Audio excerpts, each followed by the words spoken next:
Namaste and Hare Krishna. Welcome everyone to the Heal Strong podcast with me, Namita Purohit. I'm a leadership and life coach, and I'm dedicated to serving people live fuller lives and get all that they want using Eastern wisdom and Western psychology.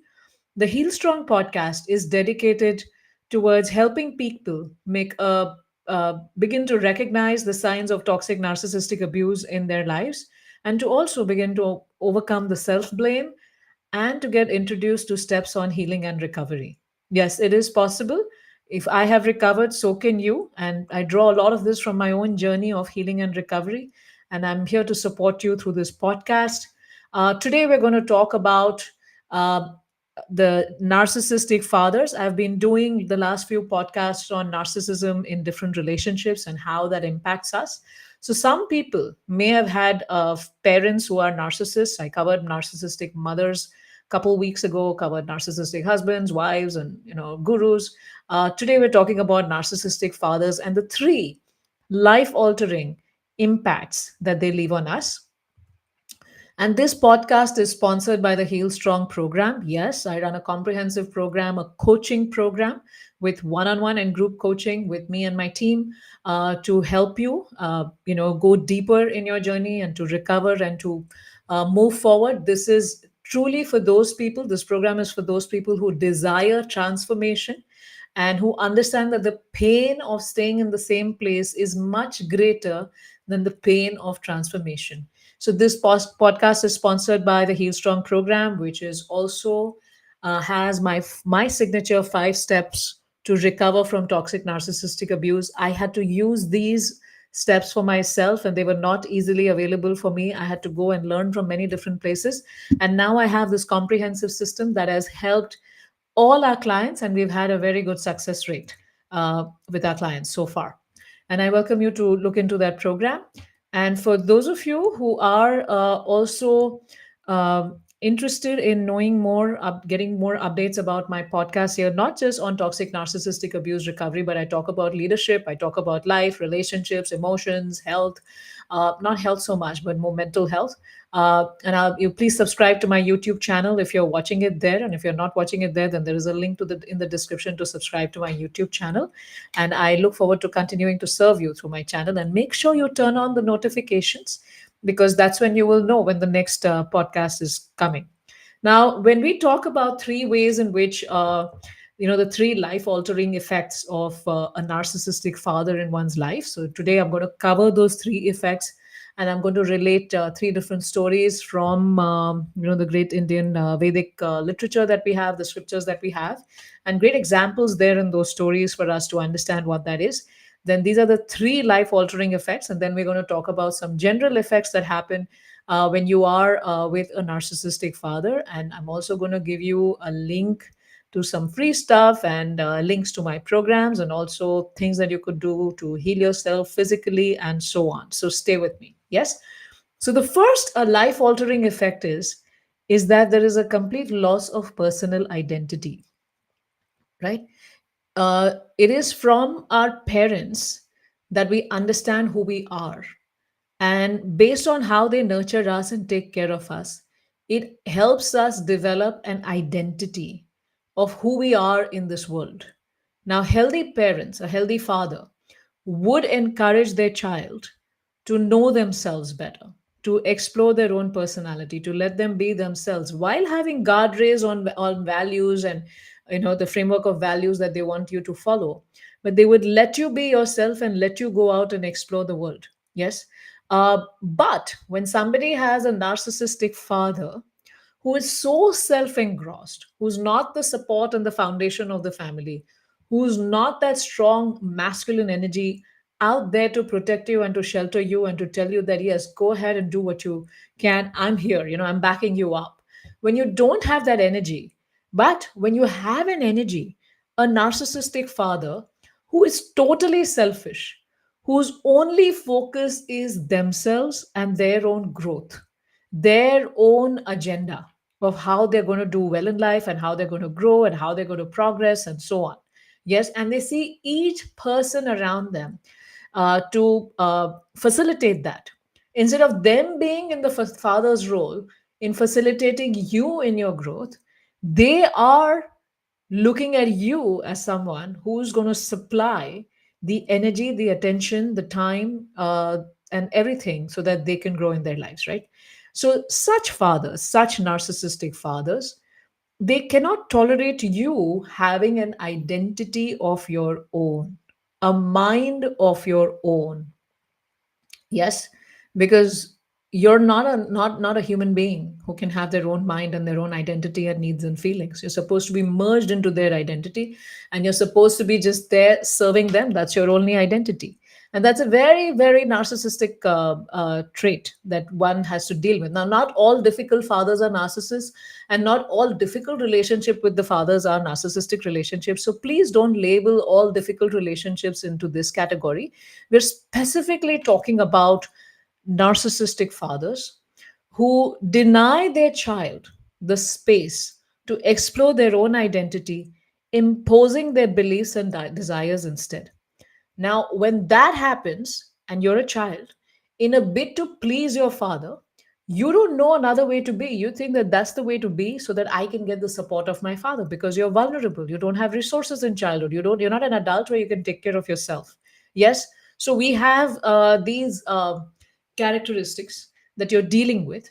And because you're dealing with that, you lose your sense of identity. You become completely subservient to their whims and fancies, right? Now, this is not a solid father who's showing you the direction and you're happy to, take your mind off and like do what they want you to do, right? Like who means well and you're ready to just surrender and submit to them because you know that they mean well. No, this is a person who is demanding not submission, who's demanding identity lessness from you. And in our history, in our great Indian tradition, we have the king, the father, the king Hiranyakashipu, that was his name, and he mistreated his son Prahlad like that. Yes, when his son would come back from school, all Hiranyakashipu wanted to hear about was, did the son learn enough to praise him, the father, about his qualities. And when he heard his son praise God, he couldn't tolerate it. He couldn't stand it. He couldn't accept it.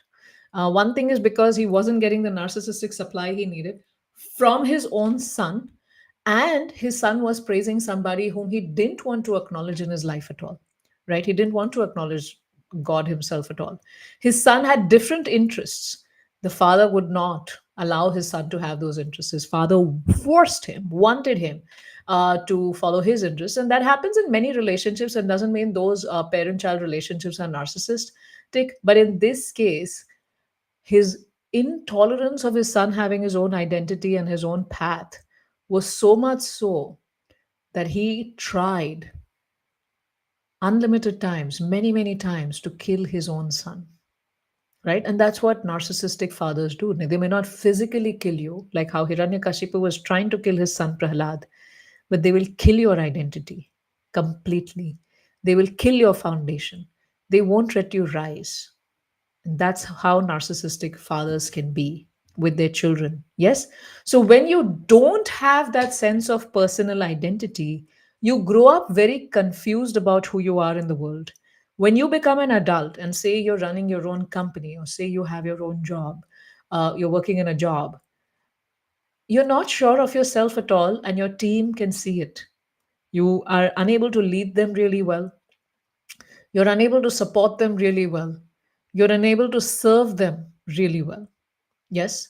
So your team can see that, and then you have so many struggles because you don't know who you are supposed to be in this moment, and you keep searching for that father to serve everywhere, and you become subservient to the people around you. So, for such people who have lost that sense of personal identity, being in a leadership role can be extremely challenging.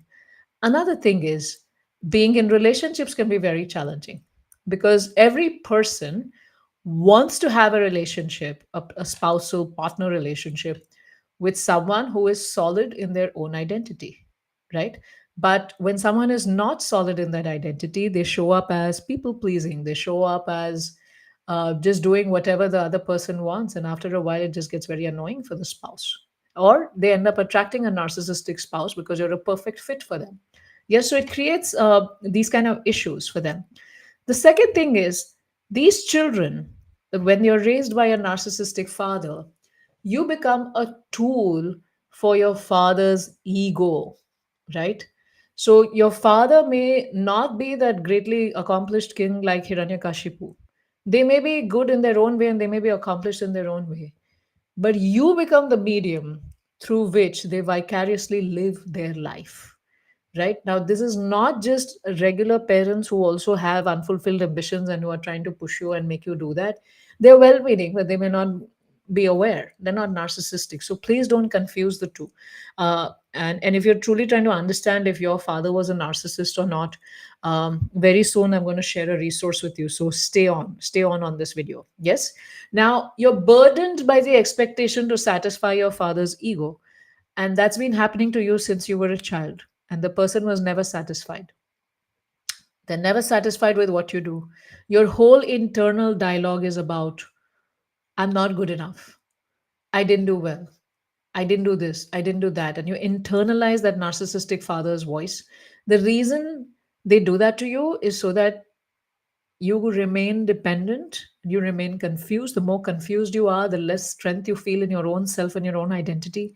The more you hover around them and the more you are there to fulfill their needs and aspirations. Yes, that's how it works. I'll give you an example. And they have absolutely no empathy and no compassion, right? In this example, you can see that, we all know the great epic Mahabharat from the Vedic tradition in India. And in that is the story of one blind king who wasn't fit to be the king, and his younger brother got the kingdom, and then the brother died, and then he was a caretaker king for some time till his brother's children grew up. When his brother's children grew up, he didn't want to give the kingdom to them rightfully, and he, being the king, he didn't take he didn't take action, but he lived that ambition through his son, and he created such a toxic son, and he used that son Duryodhana to fulfill his ambition of becoming the king. So even if he couldn't be the king, even if he was the caretaker king and everyone accorded him great respect, he didn't want to give it away to his sons. He wanted that dream and that ambition of his to go on through his son. And he made his son, engaged his son in very ghastly affairs. And history seems like, oh, his son was really bad. No, but who created that son? Who fanned that son? He was the caretaker king. He could have stopped his son, but he did not. Right? So this is how a child's life can be destroyed by going towards the wrong path, and they can create another narcissist too, right? They become a tool for their father's ego. And for those, another thing is, there's a lot of emotional objectification. Yes. So narcissistic fathers, they use their children as objects for their emotional or material benefit, right? They'll use your humility, they'll use your goodness, they'll use your submissiveness and loyalty for their own personal gain. Yes. Now, how does that work? I'll share two stories with you. There's one story of a lady, and I read this in Dr. Gabor's book. Uh, I don't remember the name of the book, but it was one of his books on healing, and he was sharing the story, right? And there was this lady who had a narcissistic father, and they were about few siblings, and she was, you know, diagnosed with cancer, and she was undergoing her chemotherapy and all of those different things. But she was this empath, and she was the one who was always serving and taking care of everybody. And her father was also hospitalized at the same time. And then once he was out of the hospital, he was much better, fitter than her. But he still came and started living in her house, not to take care of her while she was going through chemotherapy, but because he was like, okay, who's going to cook food for me? Who's going to give me anything? Who's going to do this? Who's going to do that? Right? So why don't you do it for me? And he didn't care whether she had a chemotherapy appointment, whether she was just coming, reeling through all of that. He wanted his things. And that's why he came there. No compassion for her situation, no compassion for, like, okay, how can I help you? That whole parenthood was not there. She was just an object, and he used her sense of being a daughter and the dutifulness that she had in making sure his needs were met. And he was already on his third girlfriend also. And she was not just suffering from that, she had digestion issues. She had rheumatoid arthritis. She had so many different things. But all this person cared about was himself. When he could have very well lived in a care home himself, taken care of himself, or he could have done something to take care of her. He was much fitter than her, but he did not, chose not to do that, chose her to use her as an object, and then talk to her as she is going through all of that, and she's been divorced, and she's suffering alone. Talk to her about his dating life and the latest date he has, and how he's going to dress up for her, and how he's going to go to her, and how he's going to do this, and how he's going to do that, and have a long term relationship with that lady. That is emotional objectification. That they'll misuse you, they'll misuse your surrender for all of these different things for personal gain. And as we see in this story, we also have one instance of this is described in one of our scriptures, the Srimad Bhagavat, is the story of King Yayati and his wife. So Yayati gets cursed.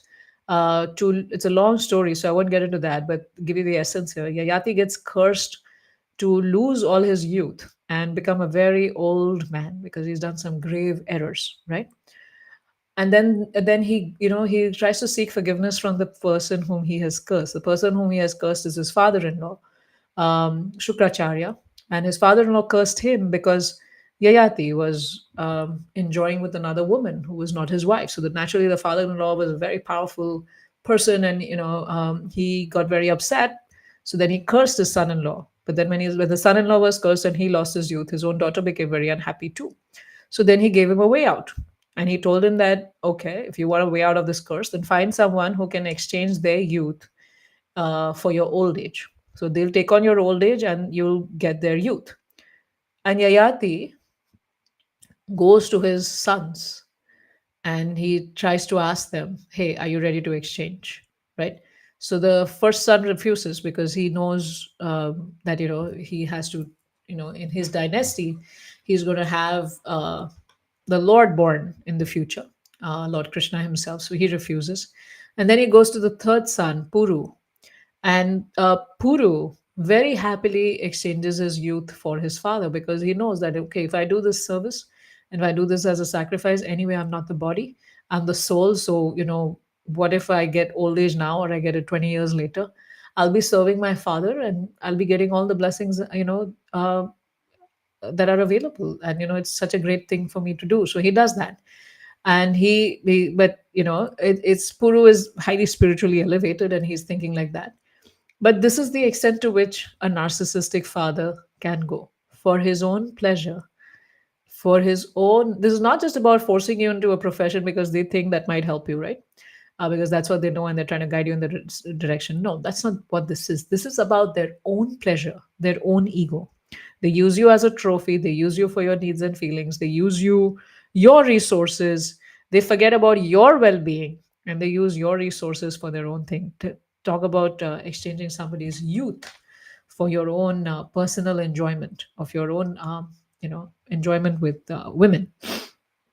Right now, if you're wondering if your father has narcissistic traits, I welcome you. I encourage you to download this free guide. The link is in the description below and should show up somewhere here on the video as well.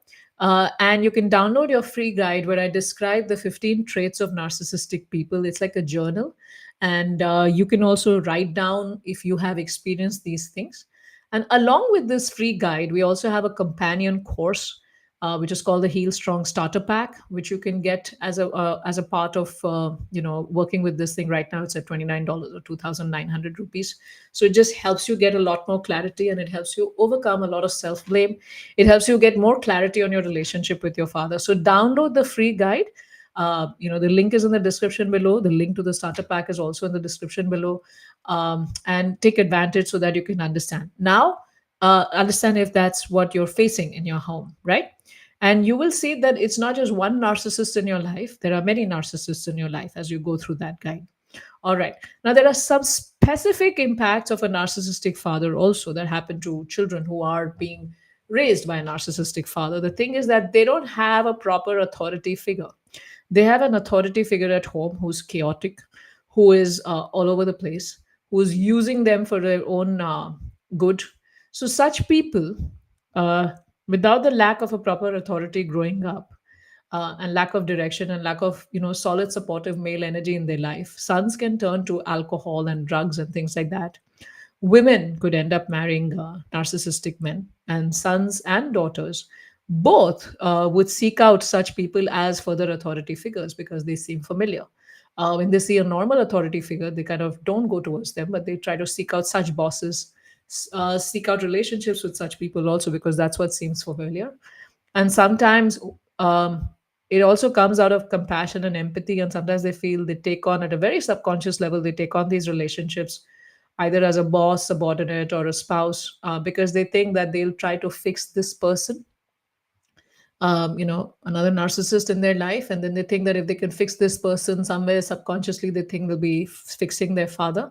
And also subconsciously, they think that they would have made peace with all those incidents in their childhood that were full of narcissistic abuse, right? So they have this very we end up having a very, we either there's susceptibility one gets, or one ends up having such a very different way of a healing path, but it doesn't work. And the other narcissist continues abusing you more and more because you still have the same pattern. And that's what we help people overcome in the Heal Strong program when you join that with us, or you get one-on-one coaching with me, or you join the Heal Strong program where you get one-on-one coaching with my team and group coaching as well. Right now, how does it affect their career and professional life? Now, when you don't have a proper male figure supporting you, someone who's criticized you, someone who's not allowed you to develop your own identity, someone who's not given you the foundational support so that you can go ahead and take risks and know that you still have a safety net. You didn't have that in your childhood. You were left alone with your emotions as you tried to do some big things as a kid, right? Like, say, if you were even trying to jump from one step to the other, and if you try, your father would probably have fun watching you fall. And you would be like, oh, there's no safety net. Or instead of like holding you, you see kids like when they jump and they know that my father's there, right there for me, and I'm going to he's going to catch me. But some kids grow up without that, so then their ability to take risk, even as adults, when you have more resources, as children you didn't, right? So you became helpless, but we carry that child form to adulthood, and we have inability to take risks because we have lack of strong male backing. And then there's a fear of criticism, constant criticism, because that's what you grew up with, and that's what overtakes any growth you're going to try to make in your career or in your job or in your business or profession or anything you do in life, right? Because you're never going to get anything right the first time. But when you become so sensitive to criticism, because that's all you heard all the time, and that's what you believe, because this is what your primary caregiver was telling you, it just, you end up, that fear of criticism ends up, you end up like getting it, it gets imprinted in your DNA. And when you try to grow in your career later on, you're not able to, because this whole fear of criticism and being, this whole perfectionism sets in, and this whole fear of criticism, and therefore you're not able to grow, because growth is going to come at the cost of some errors and cost of some failures and cost of some criticism, but you're just not able to do it because you've suffered so much. Now, there are many health issues that happen to everyone who is in a narcissistic relationship, and more also those who are, who had narcissistic fathers. Imbalanced chakras, and then because your chakras get very imbalanced, then you have very difficult health issues. You have confidence issues, and as the slide showed up, a few, there is this personal power bracelet. I'm wearing it too, and this helps you get your solar plexus in balance, get your root chakra in balance, and helps you get your confidence back. And I'd encourage you to get it, and the link would pop up here and somewhere you'll see it, and it's also there in the description wherever you're watching this. Yes, so your chakras get imbalanced, you never measure up against them. So you end up feeling like you're never good enough because you never got appreciated. There was always some flaw pointed out in you, and that was a way to keep you hooked, because the more flaws were pointed out in you, the more you try to become the better person and get better at what you were doing, and again come back to them for approval, but they never give it to you. And you learned that approval came at a price, and approval was very important, and you kept doing it, so you never feel good enough. You never feel you're unable to showcase your own achievements in the workplace. Inability to make relationships, already touched upon that a little bit. remain emotionally disturbed, and an unexplained feeling of sadness, misery, all of these things go on. A brokenness, I've referred to that because you don't have an identity to hold on to. Your ego needs an identity to function in the material world. That's what I learned from one of my spiritual masters, mentors. But you don't have that. So how do you function? So you're constantly broken. And then people who come, even healthy people who come to you, they get annoyed with you after some time because they also want to be with healthy people, right? And then they leave you, and then you become alone. And then there are vulnerabilities that keep you susceptible in toxic narcissistic relationships. So overall, uh, it's just not good to be in that state. And it's important to recognize it, and it's important to overcome all of these different effects. And therefore we have the Heal Strong program. So what are some of the steps you can do? You follow steps to work on yourself, and consider joining the 5 step process with the Heal Strong program. There are 4 levels of service that are available. Of course, you can download the free guide, but the free guide just gives you some awareness. And you could get the Heal Strong Starter Pack along with the free guide. That's available on the thank you page. Once you sign up for the free guide, it's also the link for the starter pack is also available below in the description. Or you can join the Heal Strong Mastery membership, where you get one-on-one coaching and group coaching and my 5 step process and all the course modules to help you make deep transformation. And as we speak, many people are going through that and are getting so much success in just how they feel, how they sleep, their health, and how they're growing in their lives and glowing in their lives. Yes. And you also have the option of getting one-on-one coaching with me, right? Because in the mastery membership, you get one-on-one coaching with my team. Or if you want separate one-on-one coaching with me, links are there in the description below. Yes, to make a full recovery from toxic narcissistic abuse, and just take care of yourself. There is a way out. It's not the end of the world. There is a way out. There are services available. And uh, and if I could heal myself, yes, I didn't have narcissistic parents, but if I could heal myself from a narcissistic relationship, so can you. And I have helped so many people heal from toxic narcissistic abuse and narcissistic fathers. I'll end with the story of one of our clients who was raised by a narcissistic father. But he did support her in her career and growth and things like that. But overall, she had a very difficult relationship with him. She ended up getting married to another narcissist. And she did all of these things that I've talked about, trying to get his approval, trying to, do whatever, see everything as her fault. She didn't have a sense of identity, didn't have a sense of this. Though she was a very intelligent lady, is still a very intelligent lady. Finally, she got divorced, and then, she came to our programs, the Ease program. She started with the Ease Self Mastery Academy. Then gradually, we introduced all these narcissistic abuse recovery Heal Strong membership to her. And then now she's healed. She's become whole. When she goes back home, she's able to be comfortable in the presence of her father. She doesn't get annoyed by him. She doesn't let his vision of her or how he speaks to her disturb her or disturb her mind. She's able to maintain her presence, not get angry, not get upset, not get irritated. And she's doing flourishing really well. She just got promoted to um, a very senior position. She has a nice big team working for her now in a Fortune 500 company.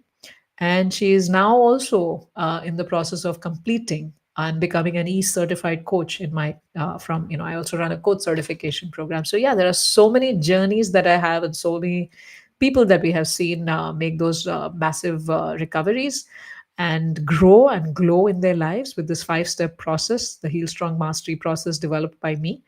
And I welcome you to take advantage. So looking forward to seeing some of you inside, and bye bye. Action takers, transformation seekers will come.